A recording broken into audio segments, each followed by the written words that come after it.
Namanda butsu namanda butsu namanda butsu namanda butsu namanda butsu namanda butsu namanda butsu namanda butsu.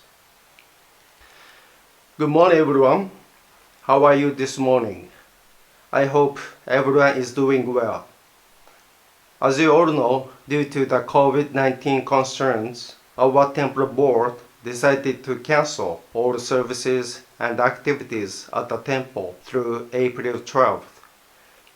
We were supposed to observe Spring Ohigan service with our guest speaker, Hoichi Mizushima Sensei today. I'm really sad that we cannot have the service at the temple with you. This is my first time in my missionary life to cancel a service because of an infectious disease. I know everyone is really concerned about this situation because it's been getting worse. So each one of us take every precaution not to catch it.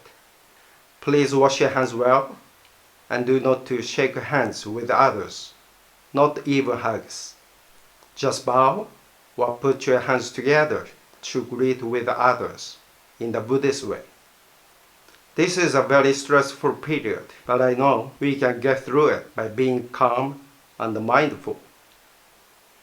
I'm glad to confirm that although Koichi Sensei missed our service today, we will be able to welcome him as our guest speaker to the Fall Ohigan service on September 20th instead.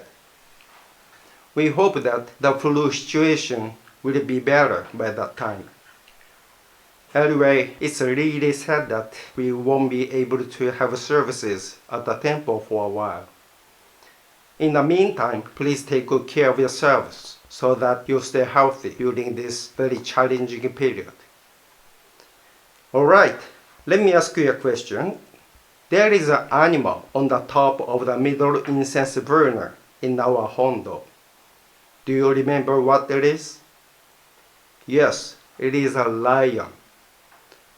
There are some more lions carved on the main altar or onaijin, but it is a little hard to see them from gauging the seating area because the large front table hides them. Actually, these lions are imaginary creatures created by the ancient Chinese based on descriptions of the Indian lion. So we call the lions in the Naijin or altar area the Chinese lion. Although rare nowadays, there used to be a lot of lions inhabiting ancient India. In Hinduism, there are many statues of the god who sits astride a lion. These lion statues and the sculptures were introduced to China by way of the Silk Road. The Chinese lion resulted from the artful imagination of Chinese artists who had never seen an actual lion. There is always a beautiful flower painted or carved with a Chinese lion. Do you know what kind of flower it is? It is not a lotus flower, but it is a peony. The ornament which combines the lion and the peony is the symbol of the Buddhist temple. So you can see the Chinese lion and the peony at many Japanese Buddhist temples, not just the Jodo Shinshu temples. So today I'd like to talk a little about why the Chinese lion and the peony are in the onaijin.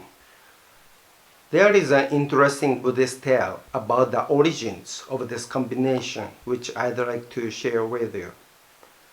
A long time ago, there were many lions inhabiting a forest in the Indian subcontinent. With its majestic looks and brave figure, the lion has been known as the king of the animal world from olden times. Even the Bengal tiger feared the lion and lived a far distance from the lion's habitat.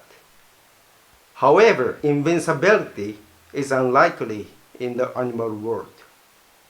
The lion also had a terrible natural enemy. Do you know what it was? It was not outside of the lion, but rather inside of it. Its natural enemy was a tiny parasite which lurked in its fur. The bugs would multiply in the fur, then enter the lion's body through the skin and eat all its internal organs. Once the bugs entered its body, even though it was regarded as the king of beasts, the lion could do nothing to avoid its terrible fate. However, there was one way that the lion could be saved. When the lion senses a change in its physical condition, it sets out on the journey in search of a peony garden. Then, when it finds the peaceful place where peonies grow in multitudes, it lies down among the flowers and rests quietly. In reality, this peony is an herb that can save the lion. A certain ingredient in the peony's scent has a deadly effect on the bug that eats away at the lion's organs. I can imagine the lion nestling its cheek against the peony as if expressing its joy and gratitude for the great blessings of nature. The peony garden is a special place where the lion can be at peace. This Buddhist tale of the lion and the peony expresses well the relationship between us humans and the Buddhist temple. As you know, in this world, it is only human beings that create high civilization and culture and tend to dominate this world. It seems that there are no other creatures which can challenge our intelligence and imagination. So we, like the lion, are the king of our domain. And like the lion, if we intelligent humans have a terrible natural enemy. Do you know what it is? It is not a foreign enemy, but it exists in our mind. Buddhism teaches us that it is our self-centeredness or ego. Selfishness is the workings of the foolish mind concerned only with the benefits for oneself without considering the benefits for others. Shakyamuni Buddha, who became fully aware of non-self, taught us not to get attached to oneself. It is because attachment to one's own thoughts and self-assertion will surely cause conflict. I believe that if you reflect upon your daily life, you will understand what the Buddha means. When we try to reflect on the cause of our arguments or conflicts with others, we realize that it is nothing else but the mind of selfishness or ego which each one of us possesses. We cannot afford to listen to others' objections because we only want to assert our own beliefs. Unfortunately, when things don't turn out as we desire, we get angry, build up complaints, and sometimes take terrible action. That's the terror of the selfish mind. Buddha teaches us that this mind of selfishness is indeed the root cause which obstructs our reasonable right view, breaks up our relationships, and creates the suffering and sorrow which we experience. We can say the same when we turn our eyes to the world. Unfortunately, there are always conflicts and wars somewhere in the world. But the cause of these terrible actions is also the mind of selfishness. It is in conflicts and war that, because both sides claim stubbornly that they alone are justified, so many precious lives are taken in the name of justice. It is human folly that because of our attachment to justice, we think only of our self-assertion. So, if we are too attached to justice, it is no longer justice. Sadly, the conflict between two groups, each claiming justice, is on its side, kills so many people, sacrificing blameless women and children. Furthermore, if worse comes to worse, we may even destroy the earth itself with nuclear weapons. Because of this, our so-called justice is unjustifiable. For this reason, we can truthfully say that our greatest natural enemy is self-centeredness or ego.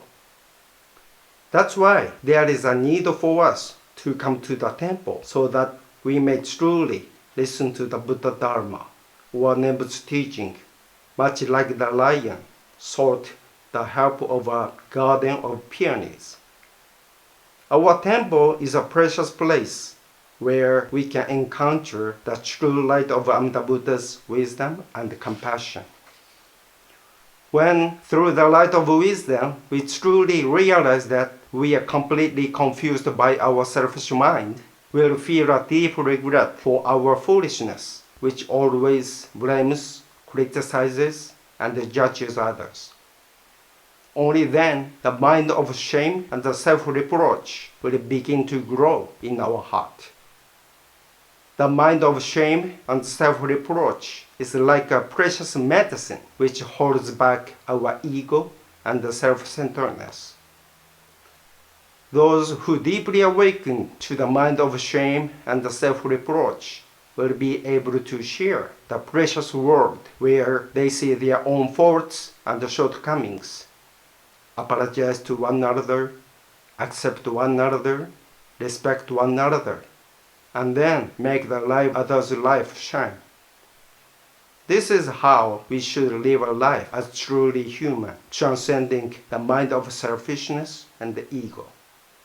It is completely due to the working of the Buddhist temple, which allows us to encounter the light of Amida Buddha's wisdom and compassion. Each ornament in the Onnaijin or Buddhist altar is a wonderful and meaningful symbol which teaches us precious lessons.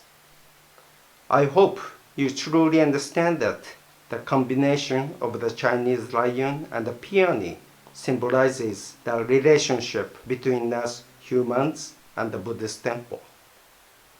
Although you won't be able to come to the service for a while because of the coronavirus concerns, please come back to the temple when it is safe to do so again.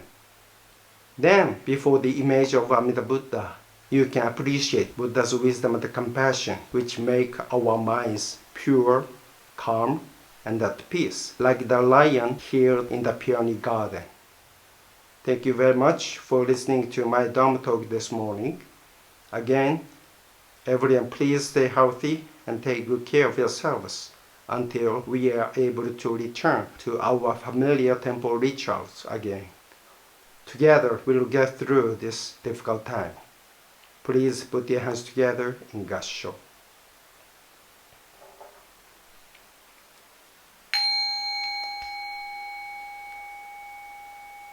May all beings be happy, healthy, peaceful, and safe.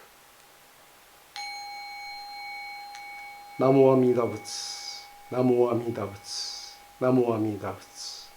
Namanda Butsu, Namanda Butsu, Namanda Butsu, Namanda Butsu, Namanda Butsu, Namanda Butsu, Namanda Butsu, Namanda Butsu, Namanda Butsu.